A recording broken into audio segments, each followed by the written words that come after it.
భావించి ఒక రక్తపు బొట్టు కూడా చిందించకుండా ఉద్యమాన్ని నడిపిస్తామని నినాదాలు ఇస్తే, మార్గనిర్దేశనం చేస్తే, నిజమని నమ్మి పోరాటాన్ని ప్రజాస్వామ్యబద్ధంగా ముందుకు నడిపించే ప్రయత్నం చేసిన అప్పుడున్నటువంటి ప్రభుత్వం నిమ్మకు నీరెత్తినట్టుగా వ్యవహరించడం, అదే మాదిరిగా మేమే గొప్ప నాయకులమని భావించినటువంటి వాళ్ళు ఇంట్లో ఉండి పిలుపునియడం, లేదంటే రెచ్చగొట్ట ధోరణిని అవలంబించి ప్రజలను యువతను ప్రేరేపించడమే సరిపోయింది తప్ప తెలంగాణ వచ్చేటట్టు లేదు అని ఎంతోమంది బలిదానాలు చేసినటువంటి సంగతి మనందరికీ కూడా తెలుసు. ఆ త్యాగాలు నిజంగా వృధా అయినట్టుగానే నేను భావిస్తా ఉన్నా. రాష్ట్రం సిద్ధించింది, కానీ కాపలా కుక్కలా ఉంటా అన్నటువంటి వాళ్ళు ప్రభుత్వాన్ని నడపాలి, అవినీతి చేయాలి, లక్షల కోట్లకు పడగలెత్తాలనే లక్ష్యంతోనే ముందుకు పోయిండ్రు తప్ప తెలంగాణ ప్రజలు ఆశించినటువంటి సమాజాన్ని నిర్మించాలనే సంకల్పం వారికి లేకపోయినటువంటి కారణంగానే నాలాంటి నిబద్ధత కలిగినటువంటి ఎంతోమంది యువకులు, నాయకులు వివిధ దారులను వెతుక్కుంటూ వెళ్తున్నటువంటి పరిస్థితి. ఈరోజు మనం గనక శ్రీకాంతాచారి మరణాన్ని విశ్లేషించకపోతే ప్రమాదం జరిగేటువంటి అవకాశం ఉంది. పాపం అమాయక మిత్రులు, మా తమ్ముళ్ళు, మా అన్నలు, నాతో పాటు తెలంగాణ ఉద్యమాన్ని ముందుండి నడిపినటువంటి నాయకులు, విద్యార్థి సోదరులు ఈరోజు మరొక్కసారి మా రక్తాన్ని చిందిస్తాం, మా రక్తాన్ని ఇస్తాం, రైతులకు మేలు చేసే దానిపైన దృష్టి కేంద్రీకరించండి అని వారు నిన్న ముఖ్యంగా బీఆర్ఎస్ పార్టీ నుండి కొంతమంది నా మిత్రులు రక్తపు బాటిళ్లతోన వారు ముఖ్యమంత్రి ఇంటిని ముట్టడి చేయడానికి వెళ్ళడం జరిగింది. కానీ పాపం మా మిత్రులు గుర్తెరగాల్సినటువంటి అవసరం ఉంది. ఇదంతా కూడా ఒక డ్రామా, లోపాయికారి ఒప్పందాలతోన రేవంత్ రెడ్డి గారు, కాంగ్రెస్ ప్రభుత్వం, అదే మాదిరిగా బీఆర్ఎస్ పార్టీ అధిష్టానం డ్రామాలు ఆడుతున్నటువంటి సంగతిని గుర్తెరగకపోతే మీరు చూయించేటువంటి దారి ఏదైతే ఉంటుందో నా అమాయక తెలంగాణ యువత, రైతాంగము, ప్రజలందరూ కూడా మరొక పోరుబాటలో అమరులు అవ్వడానికి అవకాశాలు ఉంటాయి. కాబట్టి అటువైపుగా వెళ్ళాల్సినటువంటి అవసరం లేదు. ఈరోజు రైతులకు కావాల్సింది నీళ్లు. ఆ నీటి కోసం అన్ని రాజకీయ పార్టీలు మాట్లాడుతూ ఉన్నాయి, రైతులు ఉద్యమాలు చేస్తూ ఉన్నారు, తమ నిరసన గళాన్ని విప్పుతూ ఉన్నారు. కానీ అన్ని అవకాశాలు ఉన్నప్పటికీ కమిషన్ల పేరిట ఈరోజు సమయాన్ని వృధా చేస్తూ ఉన్నారు. ఘోష్ కమిషన్ రిపోర్ట్ ఇచ్చింది, సిడబ్ల్యూసి కమిషన్ కూడా 2 సంవత్సరాల కోసం క్రితమే స్పష్టమైనటువంటి 378 పేజీలతో కూడిన రిపోర్టుతో పాటు 16 చాప్టర్లను కూడా సూచించడం జరిగింది, ఇవ్వడం జరిగింది. వాటిని దేన్ని కూడా లెక్క చేయకుండా ఈరోజు మరొక్కసారి కొత్త డ్రామాకు తెరలేపినరు కాంగ్రెస్ ప్రభుత్వము, అదేవిధంగా బీఆర్ఎస్ పార్టీ. ఈ దుర్మార్గపు ఆలోచనలకు మనం బలి కావద్దని ఈ సందర్భంగా తెలంగాణ సమాజానికి అంతా కూడా నేను వినమ్రంగా విజ్ఞప్తి చేస్తూ ఉన్నా.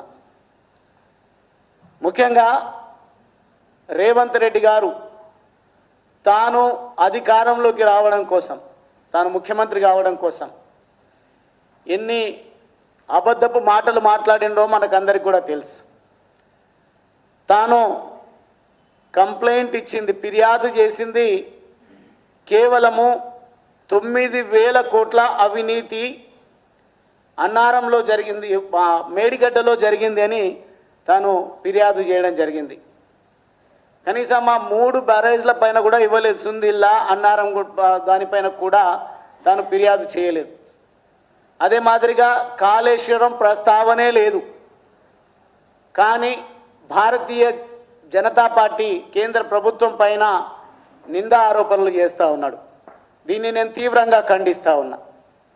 నీకు దమ్ముంటే రాష్ట్ర పరిధిలో ఉన్నటువంటి ఏసీబీ, సిబిసిఐడి ముందున్నటువంటి ఎన్నో ఫిర్యాదులను ఎంక్వైరీ చేసేటువంటి అవకాశం ఉంది.